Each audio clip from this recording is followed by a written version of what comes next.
Curtis Parody. It's Tuesday, September 9th, 2014, and welcome to The Simulation, your weekly show bringing you the top Sims news from the past week. This week has been a really big week inside of The Sims as The Sims 4 launched this week, everyone. That's the largest simming game in over 5 years. So of course there's some good parts and some bad parts, and I'm gonna run it through with all of you. First up in the news here, The Sims 4 hit the top of the charts in the UK, everyone. Along with that, Twitter was abuzz as many of the sim gurus were taking to Twitter to share some very interesting new parts of the game. Sim guru Grant shared an official post full of fun new cheats that you can actually use within the game. Some of the cheats include things like automatically paying your bills, setting your Sim's career level, speeding up crafting, and fixing your Sim's needs so they never depreciate. There are a bunch of other really cool cheat codes that were released online. There's a full list on Platinum Simmers. If you are interested, there's a link in the description below. But from cheat codes onto hit TV shows from the past, as The Sims 4 has been remaking them. A creator by the name of Ian Roach has been recreating the Friends and Seinfeld apartments inside of The Sims 4. Roach is currently working on many other TV shows like this, including Arrested Development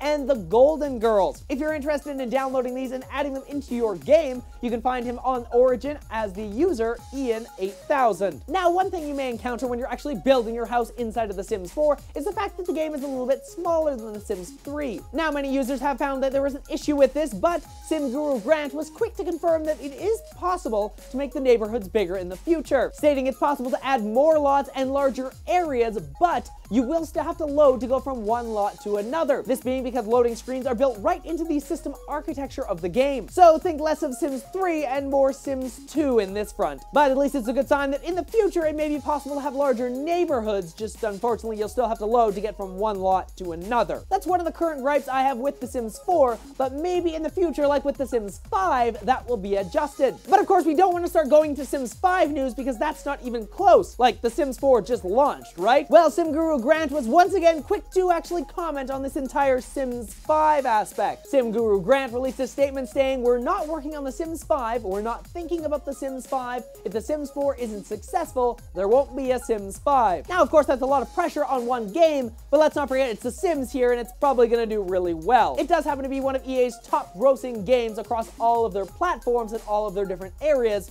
so we can almost guarantee there will be a Sims 5 in the very, very, very distant future. But from the news, many people have been tweeting me over the past week asking, what are your first impressions of the game, Curtis? Well, I'm going to be releasing a full review a little bit later in the week just to give me more time to actually get a grasp on the game. But for my first impressions, here's a couple of different notes. I'm loving the brand new interactions and animations inside of the game. There's tons of different aspects of it, and it's really fun to actually play. I actually feel like I get sucked into the game for hours on end. But one of the big things that I do miss from The Sims 3 happens to be the open world. When The Sims 3 first launched and they teased the open world concept, I was in love. I'm a hater of loading screens. I hate loading screens. They are the worst thing ever. So the fact that they reappeared inside of The Sims 4 kind of feels to me like we've taken a step backwards. Instead of it being The Sims 3, we progressed forward. We've kind of moved our way back to The Sims 2. Now, of course, people are going to argue that the loading screens are really fast and they're really efficient and they don't really bother you that much. But let's not forget, this is the base game of the game.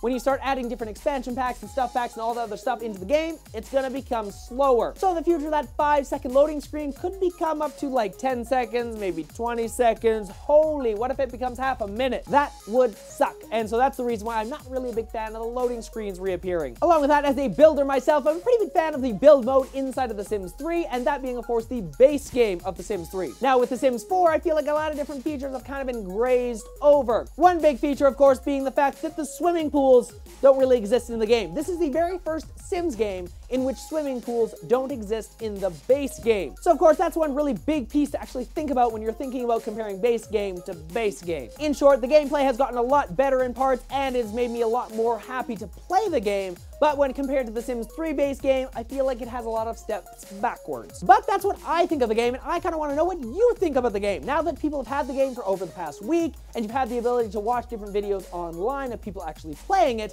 how do you feel about the new game? Do you like it? Do you not like it? And why? You can let me know in the comment section down below. You can also let me know on my Facebook page or my Twitter account. There are links to those in the description down below. Also, don't forget to check out my other Sims 4 content that I've been uploading throughout the week. I've been working on some Let's Plays, which are tons of fun, and I just so happen to be working on my very first Sims 4 house video this week, so get excited about that. But that's all for this episode, and until next Friday, everyone, I'm Curtis Parody. Happy simming!